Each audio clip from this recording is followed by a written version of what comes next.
she has lived through some of the most horrible things that we could even imagine, the loss of family members and loved ones, and the tragedy of having to learn to just be a person and do things independently for themselves again, all out of the actions of someone who chose to drink and drive, someone who chose their wants and desires over the safety of others. And so Cindy, despite everything that she's been through, even the pain that she goes through still today, decades later, her perseverance is a story that we all can learn from. You know, sometimes life throws you things that you don't expect, but it turns out to be such a joy. And that's how it was. We were so excited about starting a family and finishing school and doing all the things. And so when I found out I was expecting Michelle, that was my goal, was to be just like my mom. So we went home that day, and I fed Michelle and stretched out across the bed and was about asleep like she was. And you know how grandmothers can be.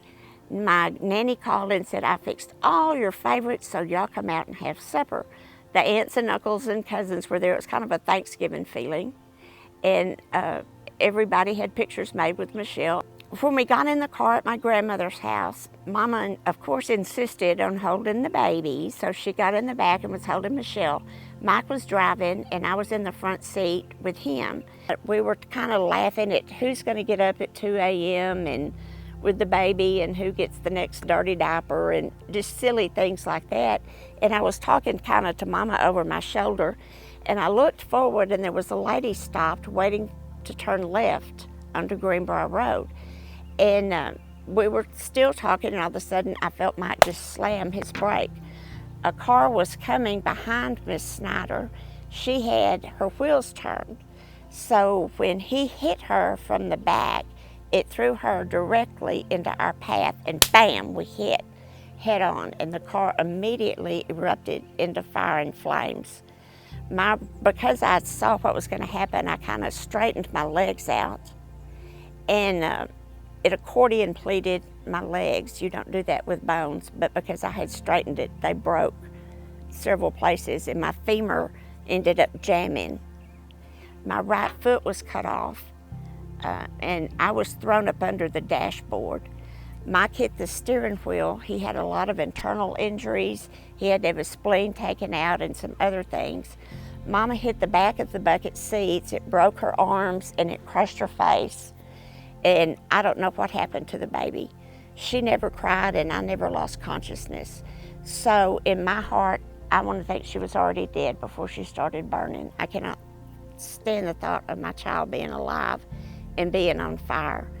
I was thrown up under the dashboard, and because I didn't lose consciousness, I could feel the windshield melting. It has to get very hot for the windshield to melt.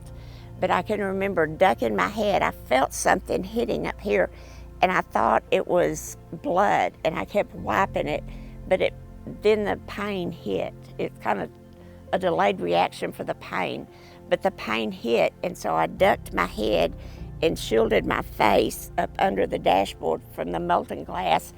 And if I had been knocked out, my face would look like this hand does. And I probably wouldn't be out here talking to you today.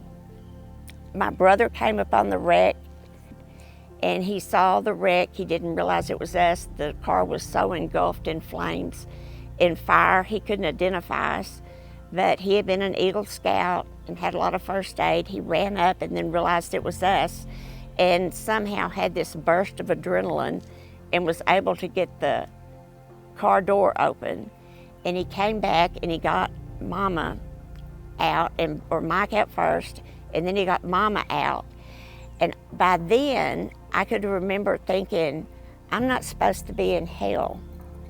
I'm a Christian, and that's not where I'm supposed to be. But I really thought, because everywhere I could see was fire, I would try to open my eyes. I was coughing, so we were all coughing. You couldn't see anything but because of the smoke. But I heard him holler at me, hang on, baby, I'm coming. And I just remember screaming, Jimmy, I'm in hell. Get me out of here, I'm in hell. And he came back and he got me and he pulled me out. And I was laying on the side of the road. And I could tell that Mike and Jimmy were trying to get back in the car to find the baby, but there wasn't any way through the fire. It had gotten so intense that they could find her.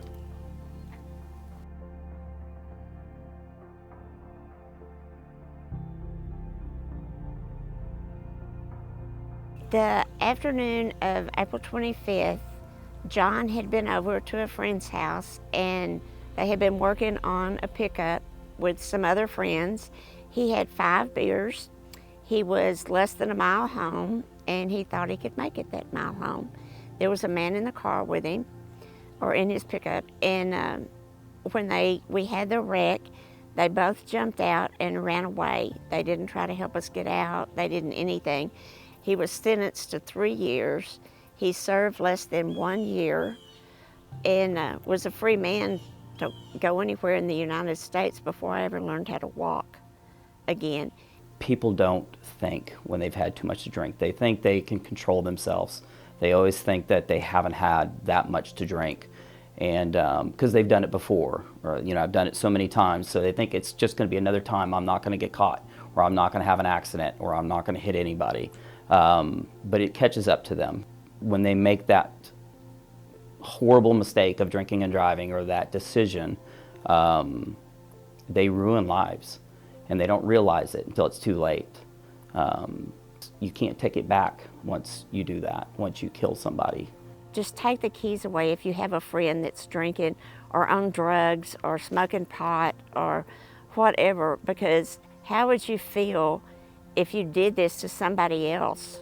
Or how would you feel if your friend was killed in a car wreck and you didn't take their keys away from them?